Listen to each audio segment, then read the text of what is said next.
उनके लोगों ने तो साफ साफ डराना कहा है कि जो जो मेरे भाई के खिलाफ जाएगा उसका यही हाल होगा।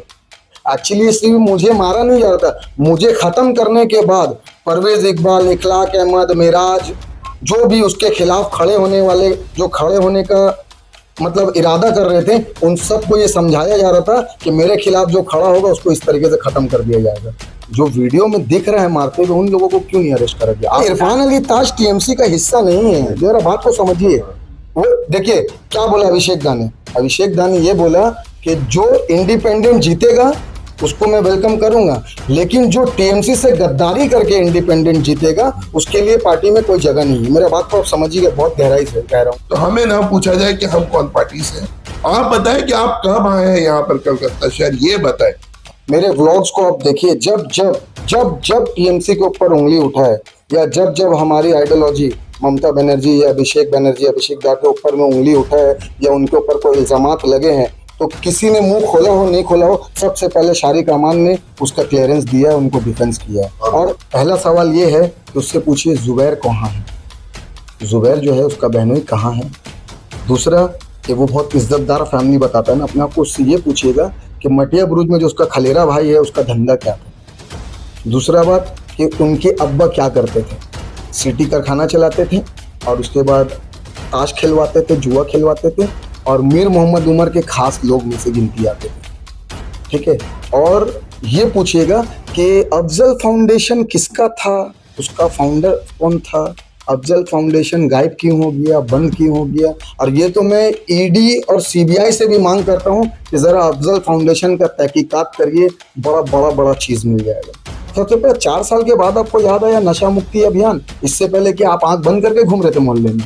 ये एक बहाना है क्योंकि इनके कुछ लोग हैं जो बार बार सिगरेट पुड़िया ये वो इन तेल ले रहे हैं, पैसा नहीं दे रहे हैं। जब लोगों ने पैसा मांगने की कोशिश की तो उन्हें पीटा किया। आप काउंसिलर के हस्बैंड है या आप एक छोटा मोटा क्रिमिनल माफिया सिंडिकेट चला रहे हैं इलाके के अंदर में, एक हक के बाद बोलने के लोगों के साथ में इस तरीके से जुल्म?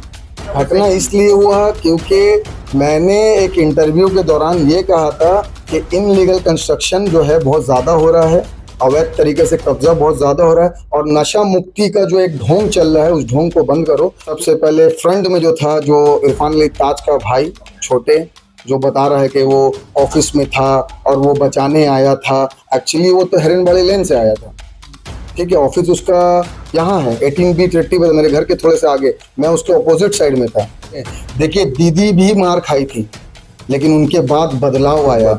मैं भी वही सिद्धांत में चलता हूँ। देखिए मैं मार खा गया, इतना मार खाया कि शायद मैं उस दिन मेरा बचना नामुमकिन था, लेकिन मैं आज भी डरा नहीं, झुका नहीं, क्योंकि मेरी आइडियोलॉजी ममता बनर्जी है। देखिए जो हुआ जो घटा वो तो मैं शुक्रिया अदा करना चाहता हूँ सोशल मीडिया का, साथ ही साथ आपका जो सैटेलाइट मीडिया जिन्होंने मेरा कवरेज लिया और सच्चाई दिखाने की जो एक मतलब जो सच्चाई दिखाने के जो कदम बढ़ाया उन लोगों ने, वो कहीं ना कहीं मतलब मैं क्या बोलूँ कि मतलब मैंने कहीं ना कहीं अपने आप को अकेला समझा था, लेकिन अब समझ में आ रहा कि मैं अकेला नहीं हूँ, आप सब मेरे साथ हैं। और देखिए हुआ क्या था कि मैं अकेले जैसे हर रोज़ की तरह अफ्तार करके मैं नीचे गया, एक दोस्त मिलकर सब बैठ के गुफ्तगू हो रहा था और चाय पी रहा था खड़ा होके। अचानक से एक हुजूम आता है जिसमें सबसे पहले फ्रंट में जो था, जो इरफान अली ताज का भाई छोटे, जो बता रहा है कि वो ऑफिस में था और वो बचाने आया था, एक्चुअली वो तो हिरनबाड़ी लेन से आया था, ठीक है। ऑफिस उसका यहाँ है 18B 30 मेरे घर के थोड़े से आगे, मैं उसके अपोजिट साइड में था। और बाकी लोग जो हैं वो 1 नंबर 30 बाजार, जो उनका जो नया इनलीगल कंस्ट्रक्शन चल रहा है, वहाँ से लोग आए थे क्योंकि वहाँ से पहले वहाँ लोगों को जमा कर रखा गया था, अफ्तारी का भी उनका इंतज़ाम किया गया था माशाल्लाह। तो वहाँ से लोग आए थे और आके मेरे ऊपर रोज़ा खोला गया। तो उसके बाद का जो हुआ वो तो सारा मीडिया में चल ही रहा है, आप लोगों ने देखा ही। हाँ, लेकिन उस वारदात के दौरान मैं झुका तो नहीं, मैं टूटा तो नहीं, लेकिन मैं ये समझ गया था कि आज शायद मेरी बच्चियों के सर से मेरा साया चला जाएगा। ये चीज़ मेरे दिमाग में बार बार घूम रहा था, लेकिन मैं झुका नहीं, मैं टूटा नहीं, क्योंकि इसमें मैं क्रेडिट दूंगा अपनी बीवी को, क्योंकि मेरी बीवी ने हमेशा अक्सर मुझसे यही कहा है कि मौत ऐसा पाना जिससे मुझे प्राउड फील हो, ऐसा मौत ना हो जिससे जिल्लत हासिल हो। तो बोले ना, जब घर की औरत हिम्मत बन जाए तो फिर ये ज़माना जो है, मतलब क्या बोले कि कुछ भी नहीं है। घटना इसलिए हुआ क्योंकि मैंने एक इंटरव्यू के दौरान ये कहा था कि इनलीगल कंस्ट्रक्शन जो है बहुत ज़्यादा हो रहा है, अवैध तरीके से कब्जा बहुत ज़्यादा हो रहा है, और नशा मुक्ति का जो एक ढोंग चल रहा है उस ढोंग को बंद करो। क्योंकि नशा मुक्ति का जो आप बात कर रहे हैं गोगो पेपर, तो गोगो पेपर से कुछ हासिल नहीं होगा जब तक चरस गांजा बंद नहीं होगा। गोगो पेपर से क्या होगा भाई? गोगो पेपर बंद कर दोगे आप, लोग सिगरेट में भर के पियेंगे। तो मकसद है गोगो पेपर की जगह आप गांजा चरस को बंद करो। देखिए परवेज इकबाल साहब ने कितना अच्छा काम किया। उन्होंने ये नहीं कहा कि कोल्ड ड्रिंक का दुकान से कि कोल्ड ड्रिंक बेचना बंद करो। उन्होंने क्या किया, सीधा चुल्लू खाना ही को बंद करा दिया। तो वैसा, और सबसे पहले 4 साल के बाद आपको याद आया नशा मुक्ति अभियान। इससे पहले कि आप आंख बंद करके घूम रहे थे मोहल्ले में। ये एक बहाना है क्योंकि इनके कुछ लोग हैं जो बार बार सिगरेट पुड़िया ये वो इन तिन ले रहे हैं, पैसा नहीं दे रहे हैं। जब लोगों ने पैसा मांगने की कोशिश की तो उन्हें पीटा किया। उन लोगों को बचाने के लिए सीधा वो सिगरेट बेचने वाले के ऊपर ये इल्जाम लगाते हैं कि वो नशे का सामान रखता है। क्या रखा है? गोगो पे वो तो लीगल है, वो तो लीगली प्रोडक्शन हो रहा है उसका। अब आप बोलिएगा कि सिगरेट क्यों बिक रहा है, तो सिगरेट की आईटीसी कंपनी जो है वो भी लीगल है। तो आप क्या बोलिएगा सिगरेट मत बेचो? ये बेवकूफ़ी वाला बात है। आपको भी पता है, मुझे भी पता है। जैसे मैंने उस वीडियो में कहा था कि आपको भी पता है, मुझे भी पता है कि कहाँ कहाँ क्या सामान बिकता है। ये चलिए ना, हम लोग सब मिल के हुजूम बना के चलते हैं और इस चीज़ को रोकते हैं और इस चीज़ को बिकना बंद करते हैं। भाई केस हम लोग लड़ रहे हैं, एक इल्जामात लगा था तो वो केस, वो इल्जामात आज का थोड़ी है, वो बहुत पुराना है। उस पे आज मेरे पापा मेरे साथ अगर बैठे हुए हैं तो जाहिर सा बात है कि उनको बरी हो, वो बेल हो गया उनको। इंशाल्लाह बहुत जल्दी बरी भी हो जाएंगे। केस लड़ रहे हैं। पुलिस तो इस मैटर में लॉलीपॉप बेचा है, नहीं समझे? लॉलीपॉप बेचा है, लेमन चूस बेचा है। आप एक बात बताइए, जो वारदात आपने देखा, आप तो एक रिपोर्टर हो, आप बताओ कि जो धाराएं उन लोगों के ऊपर में लगाया गया है, क्या वो धाराएं बनते हैं? नहीं, सारा तो बेलेबल सेक्शन। ये क्या बेलेबल सेक्शन का? मैं अटेम्प्ट टू मर्डर था, ये 307 बनना चाहिए था। क्योंकि उस दिन मुझे मार देने का पूरा ही प्लान था। 40 मिनट इस किसान को मारा जा रहा है। और मुझे हैरत इस बात का है कि पता नहीं गाड़ी की खराबी थी या क्या थी कि बोबाजार थाना को बोबाजार थाना से स्पॉट में पहुंचने, क्योंकि इरफान अली ताज का कहना है, ये मेरा नहीं है, इरफान अली ताज का कहना है कि जब चाय दुकान में झगड़ा शुरू हुआ, मैंने तुरंत बोबाजार ओसी को फोन करके ये कहा कि बोबाजार ओसी आप अपना टीम को वहां भेजिए और इस झगड़े को सुलझाइए और खत्म करिए। उसके बावजूद 40 मिनट 30 मिनट के बाद अगर बोबाजार की टीम वहां पहुंचती है, हो सकता है गाड़ी में कुछ खराबी हो गई होगी, इसलिए पहुंचने में टाइम लग गया। अच्छा, उनका ये कहना है कि सभी लोग मार रहे थे जरूर, लेकिन उनका भाई जो है वो बचा रहा था। वीडियो सामने है, उनका भाई मारता हुआ दिख रहा है, फिर बचा रहा था। कैसा बचाना भाई? मतलब ये क्या थप्पड़ मारने को बचाना बोला जाता है या बचाने को बचाना बोला जाता है? वीडियो में साफ दिख रहा है उसका भाई छोटे थप्पड़ मार रहा है, उसका भाई आसिफ मार रहा है लात से, उसका भगना जो है तैमूर वो चेयर से मार रहा है, कोई डंडे से मार रहा है। सज्जाद तो वो ऑन कैमरा ऑफ कैमरा वाला जो कहानी होता है ना कि ऑन कैमरा में बचाएंगे ऑफ कैमरा में मारो, क्योंकि इन लोग भी वीडियो बनाते हैं। इन लोग बार बार कैमरा इस लालच से खोल रहा था कि शादी का मान गिरगिराएगा, माफी मांगेगा। एक्चुअली इसलिए मुझे मारा नहीं जा रहा था। मुझे खत्म करने के बाद परवेज इकबाल, इखलाक अहमद, मिराज, जो भी उसके खिलाफ खड़े होने वाले, जो खड़े होने का मतलब इरादा कर रहे थे, उन सबको ये समझाया जा रहा था कि मेरे खिलाफ जो खड़ा होगा उसको इस तरीके से खत्म कर दिया जाएगा। और वो तो अल्लाह का शान है, जिसको अल्लाह रखा उसको क्या बंदा चखा।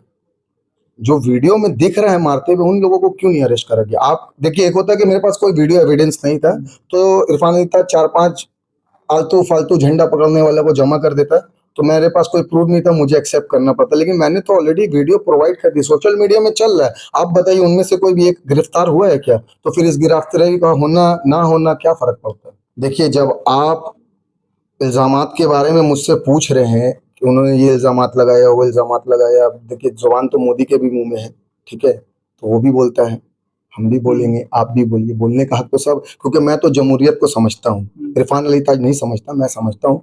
तो मैं आपसे बोलना चाहता हूँ कि 1-2 सवाल आप उससे करके आइएगा, उसका जवाब मिल जाए तो बहुत अच्छा होगा। पहला सवाल ये है कि उससे पूछिए जुबैर कहाँ है, जुबैर जो है उसका बहनोई कहाँ है। दूसरा कि वो बहुत इज्जतदार फैमिली बताता है ना अपने आप को, उससे ये पूछिएगा कि मटिया बुरुज में जो उसका खलेरा भाई है उसका धंधा क्या था। दूसरा बात कि उनके अब्बा क्या करते थे, सिटी कारखाना चलाते थे और उसके बाद ताश खिलवाते थे, जुआ खिलवाते थे और मीर मोहम्मद उमर के खास लोग में से गिनती आते थे, ठीक है? और ये पूछिएगा कि अफजल फाउंडेशन किसका था, उसका फाउंडर कौन था।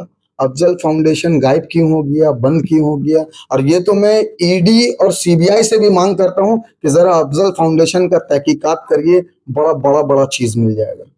राहत इंदौरी साहब का एक बात है कि हमारे मुंह से जो निकले वही सदाकत है, हमारे मुंह से जो निकले वही सदाकत है। हमारे मुंह में आपकी जबान थोड़ी है। शारिक भाई मेरा भाई है, हम दोनों साथ के ही हैं और बिरादरी से कुरैशी भी है।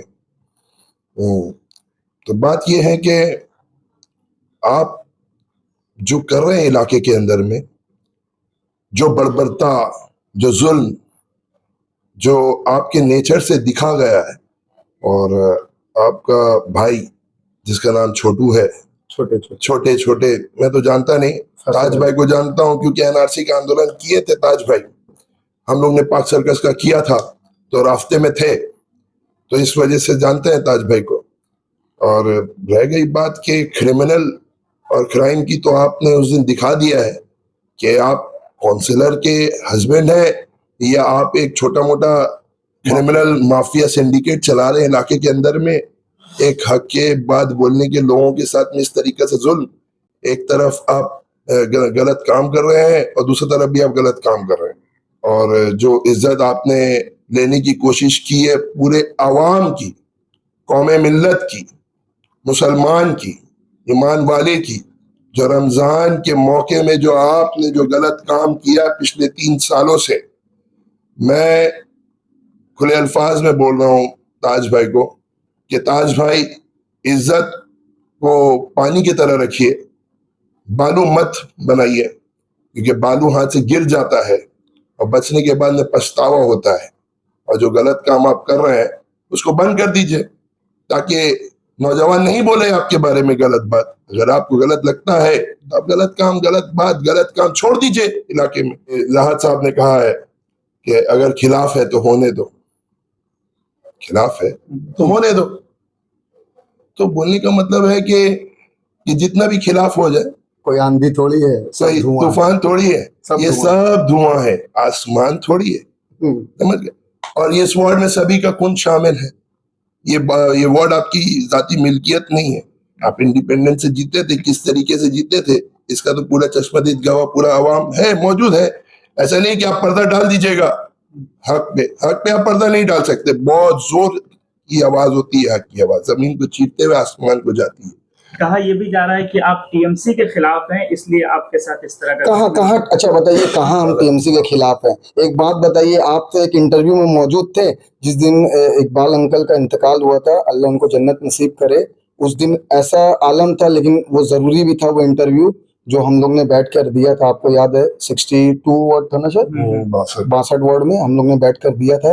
उसमें भी आपने देखा ही होगा कि मैं टीएमसी के सपोर्ट में बोल रहा था।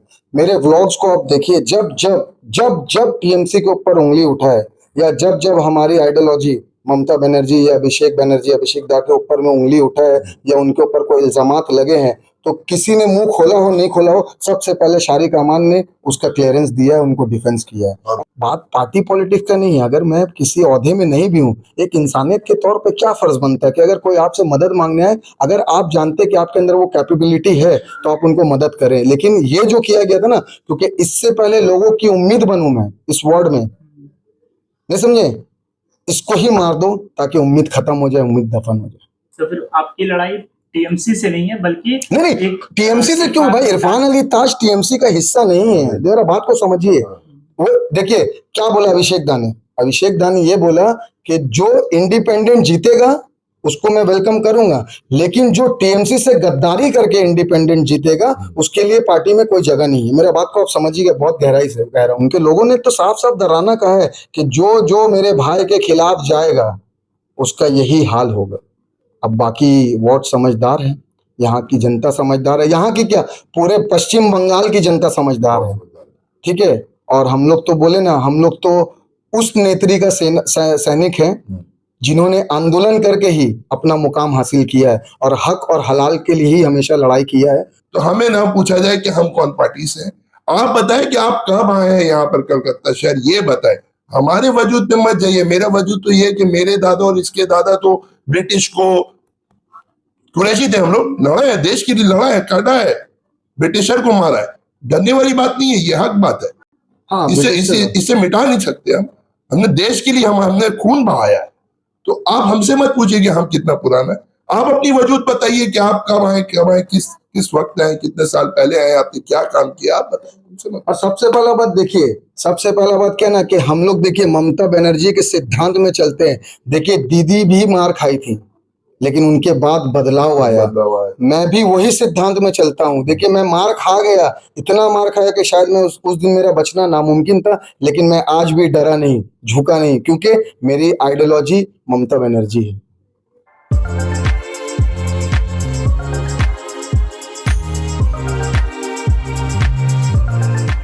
के सन्स में 916 हॉलमार्क गोल्ड और स्टाइलिश डायमंड के अलावा सिल्वर में भी बहुत कुछ अवेलेबल है। चांदी का तश्त, बट्टी, मछली, अतरदान, पायल और बच्चों का बाला भी यहाँ आपको मिलेगा, जो सिर्फ 500 रुपए से स्टार्ट होता है। इसके अलावा गोल्ड में necklace, bangles, chains, bracelets, ear rings भी मिलेगा, जो आपकी खूबसूरती को 4 चांद लगा देगा। तो जल्दी कीजिए, इनका एड्रेस है 16/1B, Topsia road, south Kohinoor market, Kolkata 46। Contact number है 8100 650 651।